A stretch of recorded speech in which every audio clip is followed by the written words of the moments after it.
daawadayaal halka aad nagala socotaan waa warbaahinta Change Media barnaamijka waxaynu ku soo qaadan doonaa madaxweynaha Jamhuuriyadda Soomaaliland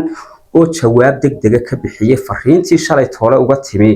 bukaanka hospitaalka Hargeysa sidoo kale xisbiga ka ayaa isaguna si adag ugu dhaliilay dawladda waxqabadka dhinaca caafimaadka waayahay qodobada iyo qodobo kale barnaamijka ku soo qaadan doonaa dhinaca commentiga aragtidina kaga qayb qaata oo like saar barnaamijka haddii shalay toole aad ogeyd hospitaalka Hargeysa bukaanadii kaliya loogu safeynayay inay qayladaan u dirsadeen madaxweynaha Jamhuuriyadda Soomaaliland iyaga oo waliba aan markaliya soo duubin ee dhowr jeer soo duubay waxa jirta maanta hadaba madaxweynaha Jamhuuriyadda Soomaaliland isagoo cagihiisa ku soconaya ayuu tagay dhakhtarkii weynaa magaalada Hargeysa waxaanu si gooni u booqday bukaankii halka jiifay isagoo oo wareysanaya iyo waliba hadalkii ka dambeeyay halkan aynu ku daawan adeega ka waran dhakhtarku siiyo adeega dhakhtarku la siiyo wata la noo adeegayo haye dhawr ka cabanayna haye dhawr haysan laakiin madaxweyne waxaan ka codsanaynaa inaad xaaladdeeda ka warhayso mishiinadan way ugu yar yihiin hasoo badiyo dadku way badan yihiin haye ina doo soo kordhiso الله يدي بركاته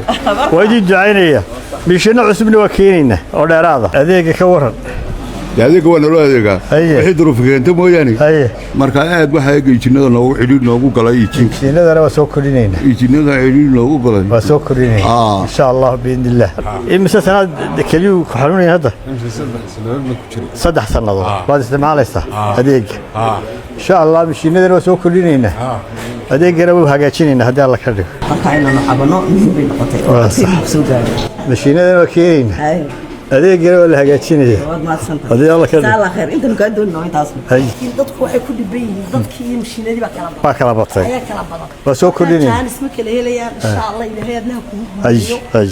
adeega ka waran qolka waxaan kuugu mahadnaqay madaxweyne maashaa noo timi kuljeer baa subaxii lagu keenaa haye marka dabal waan ka lugeeya ما شاء الله ما شاء الله أنت كوادان هل كمان محوي يعني حوجال النقطة عباشة الشعبك إذا بحين تعاقماتك وهو واجب حكومة الصعران سيجارنا وسي صعران عند مرحلة ديجا بحين إيسا وهو الرئيو سبتر كجود المجال ده هرجيسا إيه وسائل التعاقمات وحصل مري qaybta kaliyaha labada qaybood hospitaalka Hargeysa dadkii jiifay ee bukaanka ahaa dhamaantood qof baa isu dul taagay waan wareystay warbixintoodii waan dhageystay cabashadoodii waan dhageystay cabashadoodu waxay u badnayd qalabka caafimaadka ama mashiinada iyo dadka adeega la siiyo oo kala badan waayahay tani waxay u eg tahay madaxweyne ka jawaabay cabatikii uga yimi shacabkiisa wana sida ay ku haboon tahay balse wasiirka caafimaadku shalay toole jawaabta uu bixiyay iyo cabatika ka imanayay bukaan jiifka dhakhtarka weyn ee Hargeysa waxay ahaayeen kuwa aan iswaafaqayn balse laakiin halka waxa fursad siyaasadeed ka helay xisbigii ka waxaana halkan jawaabtiisa aynu ku daawan doonaa iyo dhaliisha uu soo jeedinayo xukuumadda Soomaaliland gudoomiyaha xisbiga ka Maxamuud Xaashi saaka waxaanu halkan u nimi xubno ka tirsan hoggaanka xisbiga ka inaanu u kurgallo xaaladda isbitaalka oo ilaa shalayto qayladaan weyn qaybta kaliyaha adeega kaliyaha ka jirtay goor horaanu nimi madaxweynaha Jamhuuriyadda Soomaaliland waa ka soo horeynay annagoo gudaha ku jira madaxweynuhuna yimi si gobonnimo leh baanu yeelay madaxweynuhu waa hogaamiyay qaranka isagaanu fursadii hore siinay waa sugnay waayo waxa madax meel ka sarreyso la salaaxa ma jiro waxaan doonaynaa inaan wareysano agaasimaha guud ee isbitaalka markii uu madaxweynuhu tagay buu noo soo faaruqay waanu is wareysanay su'aalo badan baanu weydiinay waa ka xunnahay xisbiga ka wuxuu si weyn u dhaliilayaa ugana xun yahay adeegyada cabashada faraha badan ee ka jirta adeegga keliyaha oo meel xasaasiya dadku xaq bay u leeyihiin inay cawdaan oo ay bartaan xuquuqdooda ayay ka mid tahay inay xaqooda ku dagaalamaan wacyiga bulshadu wuu kordhayaa baanu leenahay dadku xaq buu leeyahay inuu xuquuqdooda ku dagaalamo oo u hadlo oo xaqooda dhacsadaan ma mudna in loogu jawaabo hadal la gefa waxaanu dhaliilaynaa hadalkii dhacsadaan ma mudna in loogu jawaabo hadal la gefa waxaanu dhaliilaynaa hadalkii shalayto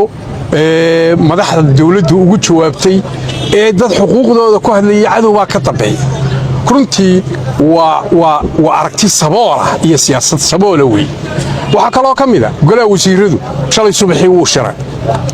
iyadoo dhacdadani jiro ilaa 7 arrimood bay baahiyeen inay ka hadleen waa nasiib darro weyn iyadoo cusbitaalka intaa u jiro dhacdadaasi la taagantay inay ka hadli waayeen waxa weeyaan arrimahaasoo dhammi waa arrimo dhaliilo waaweyn leh hadalkii maxamuud xaashi oo ahaa hadalkii mucaaradku uu lahaa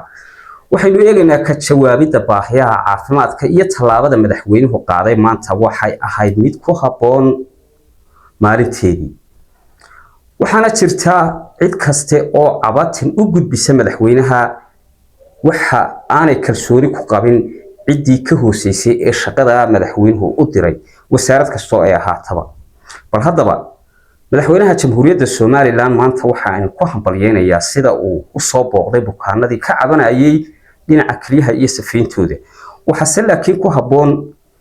maanta wasiirka caafimaadku in uu ku koobnaado waxyaabaha ama shaqooyinka jadwalka shaqo ee ay soo gudbinayaan agaasimayaashu ma aha waa in uu sidan oo kale bukaanada isku taaga mid walba goonidiisa u wareystaa arinta shalay toole jawaabtaasi ku filaydna intaas oo kale ahayd talaabada madaxweynuhu qaaday oo kale marka hore Soomaaliland waa wadamada soo koraya waxa jira waxyaabo badan oo inaan awood u lahayn balse laakiin qofku marka uu madaxdiisu si degdeg ah uga jawaabto cabatinkiisa haddii aan waxba xitaa loo keenin wuxuu ahaanayaa mid ku qanacsan waayahay sidoo kale dhaliilaha madaxweynaha inta badan loo soo jeediyo waxa xaq u leh mucaaradka way ka gaabiyeen dhaliisha iyo shaqooyinka ay qabanayso xukuumaddu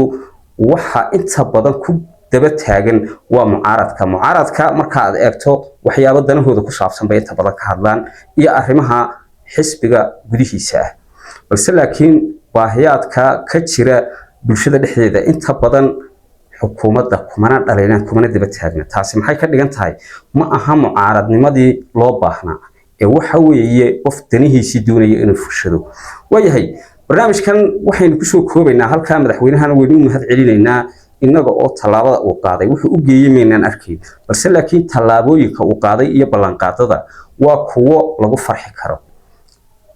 barnaamijka halkaas ku soo gabagabaynaynaa waxay laakiin halkan doonaya inaad ku soo qortaan wasiirka caafimaadka madaxweynaha ma bedel baynu nidhahnaa mise ha sii joogo kelmadaasi waa midaan idinkeedii ka sugayo dhinacii loo bato ayay raaci doontaa waan idin salaamayaa tan iyo kulanti dambe inta aynu barnaamijka xigay isugu imaanayno maca salaam